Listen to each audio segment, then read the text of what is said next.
A woman was just shot and killed in Minneapolis that was at an ICE protest. We're going to go through all the details. We're going to look at the clips. We're going to look at the videos, and we're going to see exactly what took place during this incident. Before we get into this video, quick reminder to like this video and to subscribe to the channel for more videos like this. First of all, I want to apologize for my voice. I'm a little bit under the weather, so bear with me as we go through this. But let's go ahead and look at this information here, because right now you're seeing a lot of people on Twitter right now, specifically the Democrats, the left-wing people, are saying that this whole situation is actually a result of the ICE agent acting incorrectly, that they just shot her and killed her in cold blood. And that's what they're trying to claim right now, okay? So from the information that I'm seeing and looking at these clips, we're going to look at this objectively and see exactly what took place, because to me, the evidence seems to point in a completely different direction. So let's go ahead and jump through this. This clip here is the video that was actually shared initially of the interaction from this particular angle, okay? So let's watch this. It's very short to see what's going on, and then we'll kind of go through it.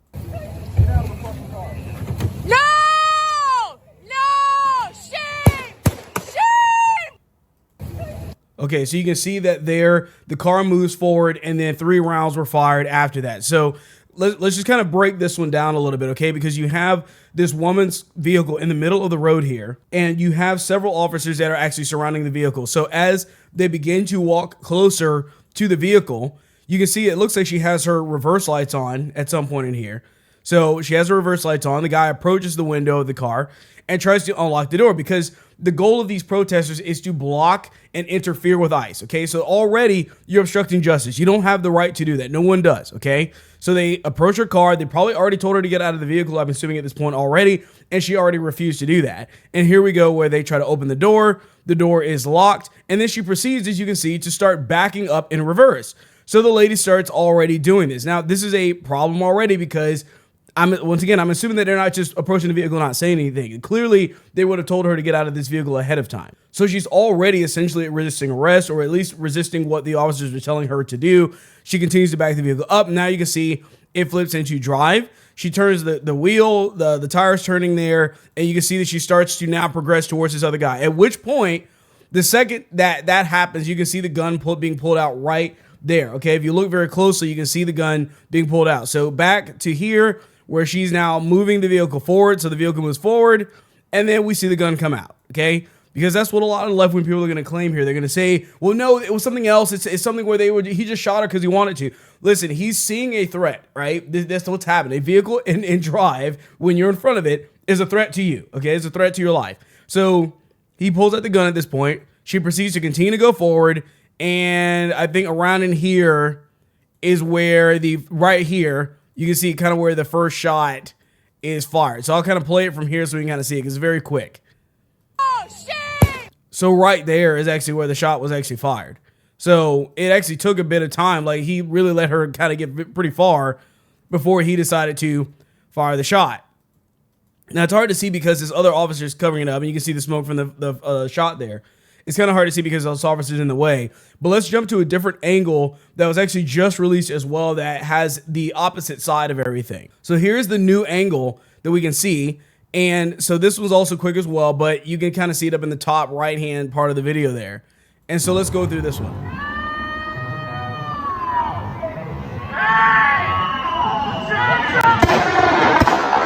Okay, see there, that is where it happened right there. So we go back a little bit. You can see where the officer was right there, and then you can start to see, because this video is in slow motion itself, that's where the vehicle starts moving forward, right? So he's essentially in front of the vehicle. She literally hits him with the vehicle. I mean, that's what happened, but he had already fired by this point, because who knows what's going to happen, and then, you know, proceeds to drive off from there. So that's essentially what we're seeing here. So let's watch that slow motion one again here.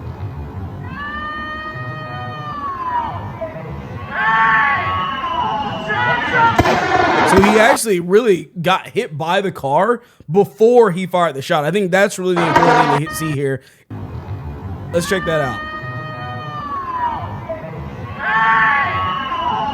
Hit with the car, then the shot fires. So you can see that happening in slow motion. It's better and easier to see from this angle. So this is clearly self-defense, okay? I don't care what the Democrat left-wing narrative is going to be on this. This is self-defense 100%, okay? A vehicle, believe it or not, still a weapon. People commit vehicular manslaughter all the time. It's not a new thing, okay? So anything can be used as that, and when, like I said, you're on the front end of it, by somebody that doesn't even belong there. By the way, it's not like this person was the person getting arrested in the ICE raid or whatever was happening there. It's actually just a protester. It was a middle-aged white woman that was there. So she had no business being there except to try and disrupt what the ICE agents were doing. And in this particular situation, it wound up costing her life. So let's go ahead and jump into what the mayor had to say about this, because this guy is ridiculous, and a lot of the things he's saying here, I mean, everything he's saying here is a complete lie. So let's check it out here. And I have a message for ICE. To ICE, get the fuck out of Minneapolis. We do not want you here. Your stated reason for being in this city is to create some kind of safety, and you are doing exactly the opposite. People are being hurt. Families are being ripped apart. Long-term Minneapolis residents that have contributed so greatly to our city, to our culture, to our economy are being terrorized, and now somebody is dead. That's on you. And it's also on you to leave. It's on you to make sure that further damage, further loss of life and injury is not done. So yeah, good luck with that. But the reality is that ICE is there to do their job, right? And that is to arrest people that are here illegally, that are criminals, whatever the situation is. They're there to do their job, okay? It's not their job just to sit around and just protect everybody. That's their job, is to try and do it as safely as possible. The point is that if you cared about actually the safety of the citizens that are there, maybe you should tell your people there, your constituents, to maybe not interfere with ISIS operations, because that's what they're doing. When you show up in a vehicle and you are trying to obstruct what they are doing, and then you position your vehicle in front of somebody and proceed to drive at them, they have an absolute 100% right to protect their own life in self-defense, the officer or any human being. And so if you have a message for anybody, maybe talk to your own citizens. And if you don't like what ICE is doing, then maybe you should be the one that should leave, because ultimately you're not helping anyone here with what you're trying to do, because you are the one that is inciting this. And when you spread these lies and this stupid message to everybody, to tell everybody that ICE is the problem, when this woman is operating on her own desires to be there and to obstruct what they're doing, that falls on her and the citizens. If this woman was never there, this incident would have never happened. Okay? Like, let's not sit there and paint this as any other way. If this woman was not trying to run this guy over or do whatever she was doing in her vehicle, then this would have never happened. She could have gotten out of the vehicle. She could have complied, but she chose not to. You Democrats and the left are not going to wind up tricking us this time, or tricking the American people into falling into this trap like you did with George Floyd and did with these other people. It's not going to happen this time. We've learned from these things, these situations. I think the population at large has learned that, and they're not going to fall into that trap again. So good luck trying to paint this woman as the innocent person and the victim in all of this, instead of the officer that had to protect his life at the end of the day and wants to go home to his family. Nobody talks about that, right? We only care about this woman that shouldn't have been there in the first place. Probably doesn't even have a job to be sitting here in the middle of Minneapolis in the middle of the day or whatever.